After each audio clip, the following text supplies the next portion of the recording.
قبیلہ زبید کا ایک شخص مکے آیا، زبیدی، ایک مکے میں منڈی لگتی تھی، اس کا نام تھا حضورہ۔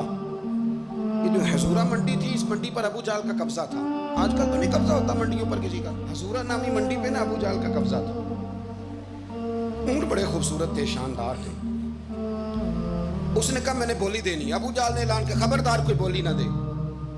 بڑی دور تھا قبیلہ زبید، وہ آدمی واپس لے جا نہیں سکتا تھا، مجبور ہو گیا۔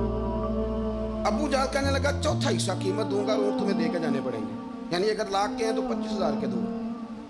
بندہ بڑا پریشان ہوا، چودھریوں سے بات کی تو کہنے لگے بدماش بڑا ہے، ہم شریف لوگ ہیں، شریف اور بزدل میں، بزدلی کو شرافت کا نام نہ دو، پکی بات کر رہا ہوں، شریف اور بزدل میں شریف ضرور بنو پر بزدل نہ بنو۔ جی ہم جی شریف لوگ ہیں جی، وہ کیا مطلب؟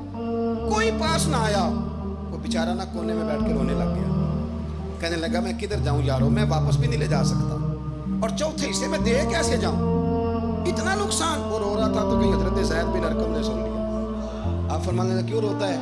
کہنے لگا یار میں نے تو اہل عرب کی تعریف سنی تھی، میرے ساتھ کھڑا ہی کوئی نہیں ہوتا۔ تو آپ فرمانے لگے تو نے عربی دیکھا ہی کب ہے؟ اگر کائنات کا حسین و جمیل عربی دیکھنا ہے تو جا حرم مکہ میں بیٹھا ہے، مکھ چند بدر شاشانی ہے تے متھے چمک دی لاٹ نورانی، کالی زلف تے اکھ مستانی، مخمور اکھی ہے نا مد بریاں سبحان اللہ، ما اجملکا ما احسنکا ما اکمل، کتھے مہر علی تو کتھے تیری ثنا، مشتاق اکھی کتھے جال۔ تو نے دیکھا کب ہے؟ اگر عربی دیکھنا نا تو وہ بیٹھا ہے، جا کے حرم میں ٹیک لگائے، مظلوموں کے والی، غریبوں کے ماوا، رسول رحمت، ایک سادی سی چادر اوڑے حضور بیٹھے تھے۔ وہ زبیدی کہتا میں آیا، نبی کریم کو بات سنائی، حضور فرمانے لگے این الجمل کا، وہ کدھر ہے تیرے اونٹ؟ عرض کی حضور وہ وہاں ہیں۔ فرمایا چلنا، حضور کوئی بولی نہیں لگا رہا، کوئی خرید نہیں رہا، ابو جہل گھنٹا پڑا اس کے ڈر سے سہم گئے۔ حضور فرمانے لگے چلنا میں بولی لگاتا ہوں۔ اور دیکھو نرخ بازار محبت کا انوکھا ہو گیا، خود خریداروں شامل آ کے مولا ہو گیا۔ نبی کریم نے حضرت صاحب بن نبی وقاص کو بلایا، حضرت عمر کو، حضرت ابو بکر کو، مدد کے لیے نہیں۔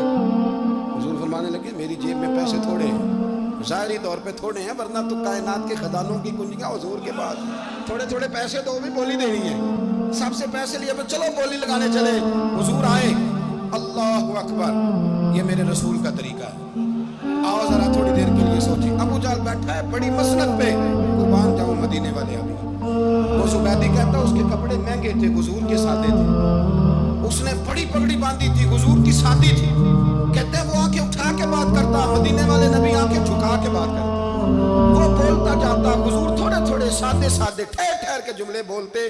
کہتے ہیں نبی کریم علیہ السلام اس کے ساتھ آ کے حضور بیٹھ گئے، اور فرماتے ہیں میرے رسول کریم نے اپنا جبہ سیدھا کیا، پگڑی کو حضور نے سیدھا کیا اور فرمایا چل لگا بھائی بولی۔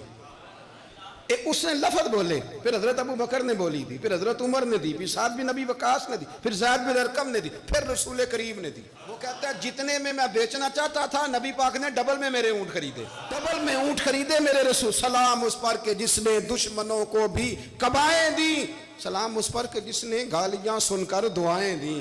اور میرے اعلیٰ حضرت کہنے لگے جاؤ جا کے اعلان کر دو، غم زدوں کو رضا مجدہ دیجئے کہ ہے بے کسوں کا سہارا ہمارا، بے کسوں کا سہارا، جاؤ غم زدوں کو رضا مجدہ دیجئے کہ ہے بے کسوں کا سہارا۔ رسول کریم صلی اللہ علیہ وسلم نے نا خریدا مال، اور حضور سید عالم وہاں سے نکلے، اور نکلتے وقت حضور فرمانے لگے ابو جہل تیری آج شکایت آئی ہے، آج کے بعد نہ آئے، مکہ سارا اس کے ساتھ ہے، حضور کی مخالفت ہو رہی ہے، 40 لوگ ہیں صرف کلمہ پڑھتے، اور دین کا کام دار ارقم میں قید ہو کے کرنا پڑتا ہے، لیکن جب ظالم کے خلاف نکلے ہیں تو پھر دار ارقم میں بند ہو کے نہیں، پھر میدان میں نکلے، اور فرمایا آج کے بعد تیری شکایت نہ آئے۔ کہنے لگا جی بالکل نہیں آئے گی، میں آپ کو موقع نہیں دوں گا۔ حضور چلے گئے تو پیچھے سارے کافر اس کے گرد اکٹھے ہو گئے، کہنے لگے ہم پہ تو بڑا روب ڈالتا ہے، اب تجھے کیا ہوا، پانی ہو گیا، تو کیا کون سا سانپ سونگ گیا، بولا ہی نہیں۔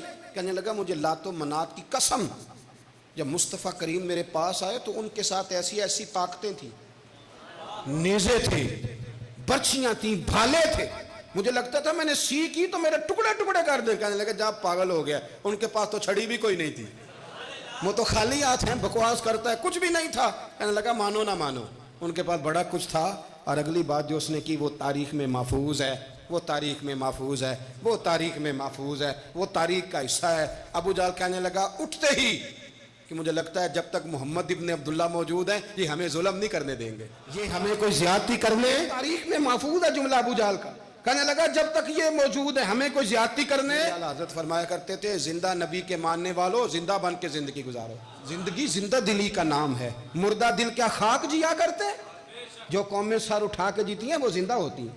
اس لیے اپنی زندگی میں حق کے خود اختیاری پیدا کریں، جینا سیکھیں، لڑنا سیکھیں، میدان میں رہنا سیکھیں. سہم کے وقت نہیں گزرے گا، ظلم سہنے سے بھی ظالم کی مدد ہوتی ہے. لہٰذا حق لینا سیکھیں، حق پر کھڑے ہونا سیکھیں، اپنے مزاج میں یہ باتیں پیدا کریں. مجھے خاتون نے پوچھا، میرا بھائی کہتا ہے حصہ لے لے پھر میرے مرے کا منہ نہ دیکھنا. میں کہ پتر تو حصہ لائے نہ منہ ویکھی ہوتا، کوئی ضرورت نہیں. منہ ایسے ظالم کا منہ ویسے بھی نہیں دیکھنا چاہیے جو بہنوں کا حصہ کھا جائے. میں نے کہا تو منہ دیکھنے کی کوئی ضرورت، یہ کوئی بلیک میلنگ ہے؟ ابا کہتا ہے حصہ لے لو منہ نہ دیکھنا. میں کہا بالکل نہ ویکھی، تو بلکہ آنکھ میں ویکھنا بھی نہیں چاہتی. تو ادھر رکھ، اللہ رسول نے مقرر کیا میرا حصہ. کیا فلسفہ ہے ہمارا؟ جو بات غلط ہے اس پہ لوگوں کو بلیک میل کرتے ہو. جائز بات پہ ڈٹنا سیکھو. آپ جب ڈٹ جاتے ہیں نا تو پھر اللہ مدد کرتا ہے، پھر اللہ تتنزل علیہم الملائکہ، پھر اللہ فرشتے بھی نازل کرتا ہے. حضور نے فرمایا جو جان کی حفاظت کرتے مر گیا وہ بھی شہید، جو مال کی حفاظت کرتے مر گیا وہ بھی شہید، جو دین کی حفاظت کرتے مر گیا وہ بھی، جو خاندان کی، اپنے گھر کی، اپنے بچوں کی حفاظت کرتے مر گیا وہ بھی. تو اتنا بڑا درجہ حضور نے بیان کر دیا ہے. تو کبھی بھی زندگی میں ظالم کے سامنے سرنگو نہ ہونا، کچے پلپلے ہونے کا کبھی بھی اظہار نہ کرنا، کھڑے رہنا. جو کھڑا رہتا ہے رب اس کے ساتھ رہتا ہے. اللہ سمجھنے کی توفیق عطا فرمائے.